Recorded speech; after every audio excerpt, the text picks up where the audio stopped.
Pada akhir Maret, supermarket Chuchin di Yichun, Provinsi Jiangxi, tiba-tiba tutup tanpa pemberitahuan sebelumnya, menyebabkan kerumunan besar bergegas masuk dan menimbun barang-barang yang tersisa.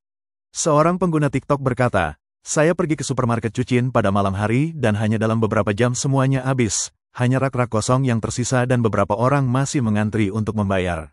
Sebuah video yang diunggah oleh pengguna TikTok lain mengatakan, "Chuchin, supermarket sebesar itu tiba-tiba tutup. Saya dengar dalam sehari semuanya ludes terjual. Orang-orang masih antri untuk membayar sampai jam 1 atau 2 pagi. Bagaimana nasib mereka yang punya kartu prabayar?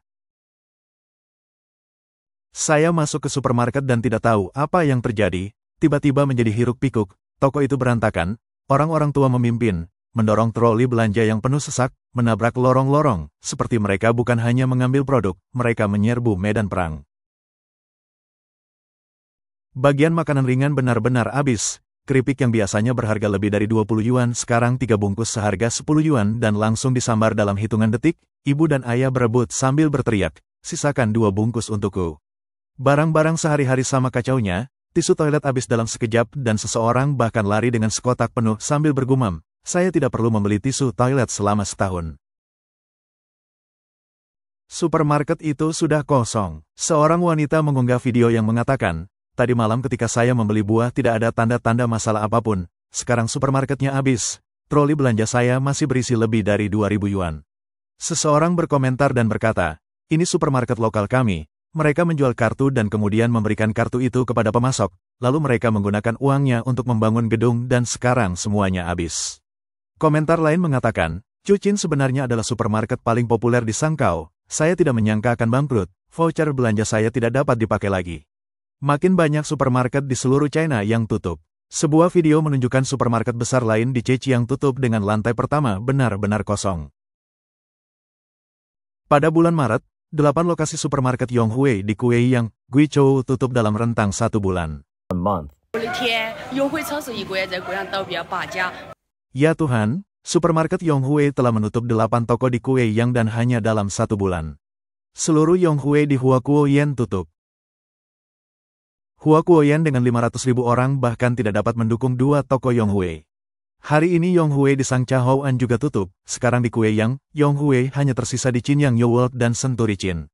Apakah Yonghui menarik diri dari Guiyang? Apa yang akan terjadi pada semua pekerja ini? Catatan publik menunjukkan bahwa Yonghui Supermarket, sebuah jaringan yang terdaftar di Bursa Efek Shanghai, didirikan pada tahun 1995 dan berkantor pusat di Fuzhou, Fujian. Pada tanggal 3 Desember tahun 2024, jaringan supermarket ini memiliki 1.288 toko dengan total luas operasi lebih dari 8 juta meter persegi, mencakup 585 kota di 29 provinsi dan kota di China. Seorang pengguna TikTok menganalisis alasan di balik penutupan besar-besaran supermarket Yonghui di Guiyang. Langit runtuh, supermarket Yonghui tempat ibuku suka berbelanja tutup. Saya dengar sebelumnya bahwa Yonghui akan menutup setidaknya 350 toko secara nasional tahun ini karena kerugian besar. Saya tidak menyangka akan terjadi begitu cepat tepat di gedung kami. Pengguna TikTok tersebut menyarankan bahwa penutupan nasional terkait dengan lingkungan pasar yang lesu saat ini. Di masa lalu, baik pasar properti maupun pasar modal menawarkan keuntungan yang tinggi. Bahkan toko retail seperti ini yang tidak menghasilkan banyak keuntungan dapat menggunakan sedikit keuntungan dari pasar properti dan saham untuk menutupi kerugian dari toko fisik mereka. Namun, dengan pasar properti dan saham yang tidak lagi menguntungkan, akan semakin sulit bagi supermarket dan industri lain dalam situasi serupa untuk bertahan hidup. Pengguna TikTok ini menggali lebih dalam logika bisnis di balik penutupan supermarket Yonghui. Dia mengatakan bahwa untuk supermarket, AS memiliki Walmart, Prancis memiliki Carrefour, dan Inggris memiliki Tesco. China juga memiliki merek supermarket terkemuka sendiri dengan supermarket Yonghui sebagai salah satunya. Namun, dalam beberapa tahun terakhir, Yonghui menghadapi tantangan dengan nilai pasarnya yang menyusut secara signifikan dan banyak tokonya tutup. Munculnya pembelian kelompok komunitas online telah memainkan peran utama dalam hal ini. Bahkan toko fisik semakin condong ke belanja online dengan platform seperti layanan belanjaan JD.com dan pembelian kelompok Meituan yang menghadirkan tantangan serius bagi supermarket tradisional. Tetapi masalah Yonghui tidak berakhir di situ. Konflik manajemen juga menjadi faktor utama dalam penurunannya.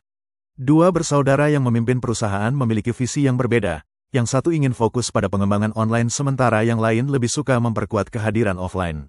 Akibatnya, perusahaan kesulitan untuk mendapatkan pijakan di kedua area tersebut dengan para pesaing yang terus mendekat. Situasi di RT Mart Supermarket juga tidak jauh lebih menjanjikan. Supermarket lain telah tutup di Chongqing, mencari uang itu sulit. Ini adalah supermarket RT Mart yang berlokasi di Chongqing, Zhejiang. Sebuah video menunjukkan sebuah supermarket telah tutup dengan rak-rak yang telah dikosongkan. Seorang pengguna TikTok menganalisis apakah penutupan supermarket dapat menyebabkan stagnasi dalam konsumsi. Jika supermarket tutup, siapa yang diuntungkan? Saat ini, banyak pemasok dan distributor dalam rantai pasokan supermarket berjuang untuk bertahan hidup. Supermarket kita berada dalam posisi yang sama dengan banyak yang sudah tutup.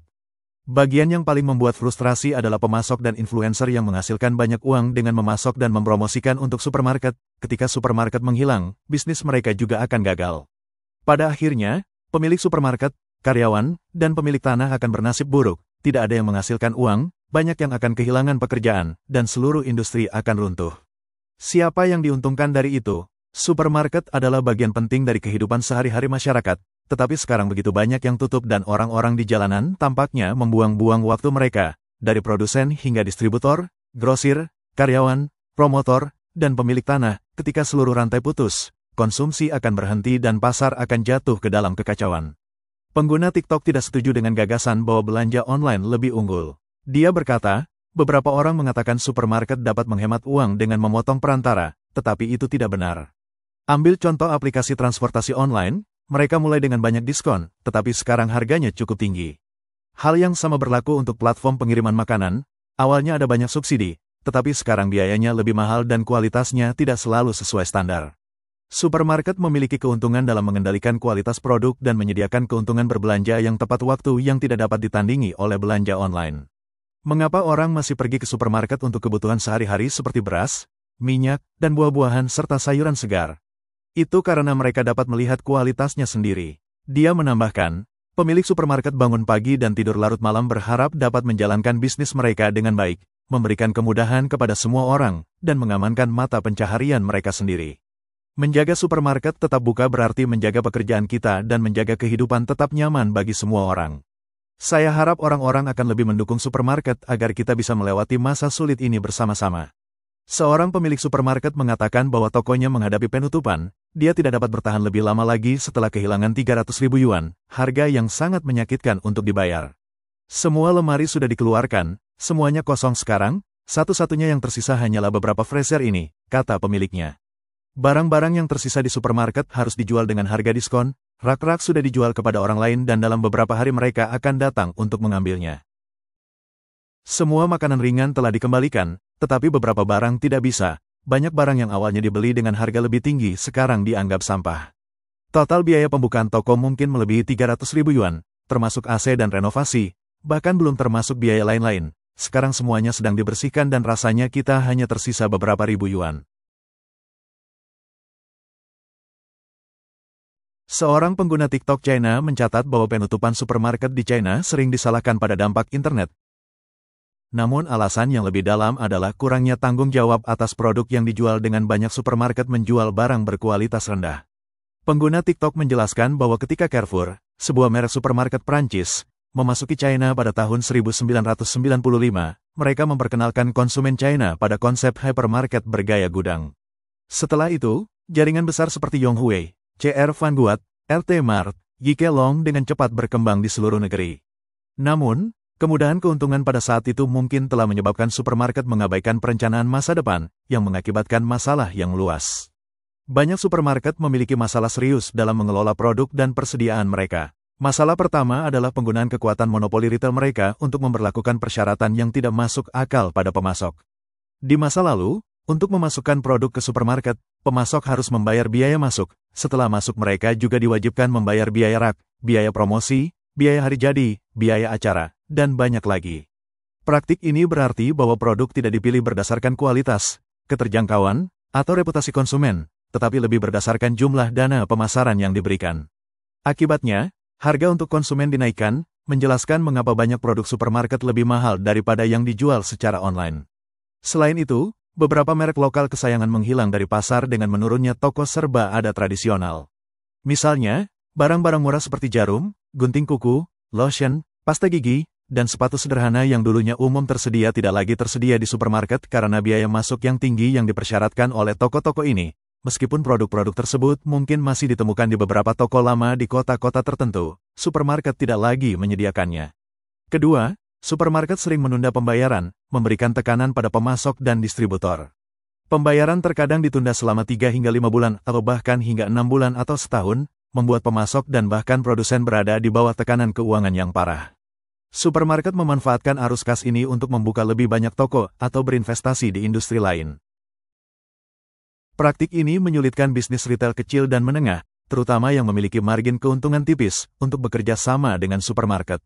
Akibatnya, produk di sebagian besar supermarket sangat homogen. Dalam beberapa kategori, hanya ada 1 atau 2 merek, sebagian besar merek usaha patungan besar. Masalah ketiga terletak pada kebingungan harga yang menyesatkan konsumen. Misalnya, sekarton susu mungkin hanya berharga 18 yen dengan harga anggota 15 yuan, pada akhir pekan mungkin menjadi bagian dari penawaran beli 2 gratis 1, dan selama acara promosi dapat dijual dengan setengah harga. Selain alasan biasa untuk menghabiskan stok atau promosi, faktor penting adalah upaya untuk mengaburkan harga tetap. Pengguna TikTok menjelaskan bahwa untuk sebagian besar produk ada harga pabrik yang stabil, misalnya harga sebungkus mie instan tidak berfluktuasi seperti harga saham. Di banyak supermarket kecil dan independen, harga tetap selama berbulan-bulan, tetapi supermarket besar berbeda, mereka takut konsumen akan memiliki kesan tetap tentang harga suatu produk, sehingga mudah untuk mengidentifikasi margin keuntungan supermarket dan barang mana yang menawarkan nilai lebih baik. Misalnya, jika supermarket mempertahankan harga 18 yuan untuk susu hampir sepanjang tahun, konsumen akan mengasosiasikan harga itu dengan produk tersebut. Ketika harga turun menjadi 9,9, mereka membeli lebih banyak, ketika naik menjadi 20, mereka mungkin ragu atau pergi ke supermarket lain. Dengan sering mengubah harga, supermarket menciptakan fluktuasi buatan yang mengaburkan persepsi konsumen tentang harga standar. Ini memudahkan untuk menyembunyikan barang yang lebih mahal atau mendorong pelanggan untuk berjalan-jalan di seluruh toko mencari barang murah, meningkatkan kemungkinan pembelian tambahan. Dia melanjutkan dengan mengatakan bahwa ketiga masalah ini adalah praktik umum, sedangkan untuk kasus yang lebih parah seperti mengubah tanggal kedaluarsa pada produk segar, menjual barang inferior sebagai kualitas yang lebih tinggi, menaikkan harga selama acara promosi, dan mengalihkan tanggung jawab atas produk cacat kepada produsen, masalah ini juga sering terjadi. Jika ini terus berlanjut, supermarket yang menjual barang berkualitas rendah pada akhirnya akan ditinggalkan oleh konsumen. Meskipun belanja online saat ini populer, memulai supermarket online tidak menjamin kesuksesan. Seorang pemilik supermarket berbagi pengalamannya tentang upaya gagalnya untuk meluncurkan supermarket online. Ini dulunya adalah seluruh impian saya. 3 tahun lalu saya berhenti dari pekerjaan, menghabiskan tabungan saya, dan membuka supermarket online ini. Saya pikir dengan kerja keras yang cukup saya bisa membangun diri di pasar ini. Saya meneliti produk dan begadang memilih barang sampai dini hari, tetapi kenyataan ternyata lebih keras dari yang saya duga. Biaya lalu lintas terus meningkat, biaya komisi platform naik lebih tinggi, dan pesaing menurunkan harga untuk bertahan hidup. Saya terus berinvestasi dalam promosi, tetapi pesanan saya terus menurun dan stok terus menumpuk di gudang saya, sementara rekening bank saya terus kosong. Saya mencoba segalanya, meminjam uang dari teman, meminta perpanjangan waktu kepada pemasok, bahkan menggadaikan rumah saya, tetapi situasi keseluruhan terus memburuk. Konsumen semakin mengetatkan ikat pinggang dan saya tidak bisa lagi menjual produk saya. Mereka mengatakan kewirausahaan adalah pertarungan hidup atau mati, tetapi tidak ada yang memberitahu Anda berapa banyak keberuntungan yang dibutuhkan. Saya sudah memberikan yang terbaik tetapi tetap gagal. Hari ini saya memutuskan untuk tutup dan menghabiskan stok. Maafkan saya benar-benar sudah berusaha sebaik mungkin. Pakar ekonomi China, Ye San, percaya bahwa penurunan ekonomi secara keseluruhan telah menyebabkan pengangguran yang meluas, dengan banyak orang memiliki sedikit atau tidak ada uang. Bahkan mereka yang memiliki sedikit tabungan enggan untuk berbelanja, melihatnya sebagai jaring pengaman. Banyak rumah tangga mengurangi pengeluaran dan kaum muda menurunkan konsumsi mereka. Baik online maupun offline, penutupan supermarket fisik semuanya berakar pada satu penyebab, yaitu situasi ekonomi secara keseluruhan yang buruk. Dalam beberapa tahun terakhir, perlambatan ekonomi China telah menjadikan istilah penurunan konsumsi sebagai topik hangat. Laporan dari media China menunjukkan bahwa penjualan retail barang konsumsi jauh di bawah tingkat pra-pandemi, dengan kota-kota besar seperti Beijing, Shanghai, dan Guangzhou mengalami penurunan konsumsi yang signifikan. Menurut data dari Biro Statistik Nasional China, permintaan domestik menyumbang 69,7% pertumbuhan ekonomi pada tahun 2024, dengan pengeluaran konsumsi akhir menyumbang 44,5%, menurun dari tahun 2023. Penelitian dari data yang dirilis oleh kota-kota di seluruh China menunjukkan bahwa kota-kota besar seperti Shanghai, Beijing, dan Shenzhen menghadapi kelemahan konsumsi yang signifikan. Kota-kota ini, yang dikenal dengan ekonomi besar, struktur industri maju, arus masuk migran yang tinggi, dan basis penjualan retail yang tinggi, termasuk yang paling terpukul oleh penurunan konsumsi. Data juga menunjukkan bahwasanya Hainan mengalami penurunan konsumsi terbesar dengan penurunan 15,9% dibandingkan tahun sebelumnya. Laporan media China menyoroti bahwa kelemahan konsumsi di kota-kota besar sebagian disebabkan oleh kelompok berpenghasilan tinggi yang beralih ke kebiasaan belanja yang lebih konservatif karena tantangan ekonomi yang diantisipasi. Survei menunjukkan bahwa konsumen dengan pendapatan dan tingkat pendidikan yang tinggi lebih cenderung mengadopsi konsumsi konservatif, menunjukkan bahwa mereka lebih sensitif terhadap kondisi ekonomi. Analis pasar juga menyarankan bahwa salah satu alasan signifikan untuk situasi ini adalah penarikan beberapa perusahaan asing dari China dalam beberapa tahun terakhir. Hal ini menyebabkan kepergian individu berpenghasilan tinggi dari kota-kota ini, semakin melemahkan konsumsi lokal. Tren ini mungkin telah dimulai lebih awal, tetapi menjadi paling jelas pada tahun 2024. Ada keyakinan luas bahwa PDB resmi dan data ekonomi lainnya dari pemerintah China, setelah dirilis, mungkin telah dipercantik untuk menyajikan gambaran yang lebih baik. Ekonom Wang Hu mengatakan bahwa sejak tahun 2023 ekonomi China berada dalam keadaan genting dengan pengangguran kaum muda mencapai rekor tertinggi. Misalnya, klaim bahwa lulusan tahun 2023 memperoleh gaji bulanan rata-rata 10.342 yuan adalah kesalahpahaman. Laporan pekerjaan McKinsey tahun 2024 menunjukkan bahwa pendapatan bulanan rata-rata untuk lulusan universitas tahun 2023 adalah pukul 6.50 dan 4.683 untuk lulusan kejuruan. Tingkat pekerjaan dan tingkat upah berfungsi sebagai barometer ekonomi. Berdasarkan indikator-indikator ini, situasi ekonomi China sangat buruk. Selain itu, kelompok berpenghasilan menengah telah sangat terpukul. Wang Hu mencatat bahwa dalam beberapa tahun terakhir pemerintah China menghadapi tekanan fiskal yang meningkat, perusahaan asing telah menarik diri, bisnis telah pindah ke luar negeri, dan kebijakan seperti kemakmuran bersama telah menyebabkan pemotongan gaji yang luas. Sementara itu, pasar saham dan properti tetap lesu dan produk keuangan terus menghadapi kegagalan besar. Beberapa pukulan ini telah membuat kelompok berpenghasilan menengah berada dalam posisi yang sangat sulit.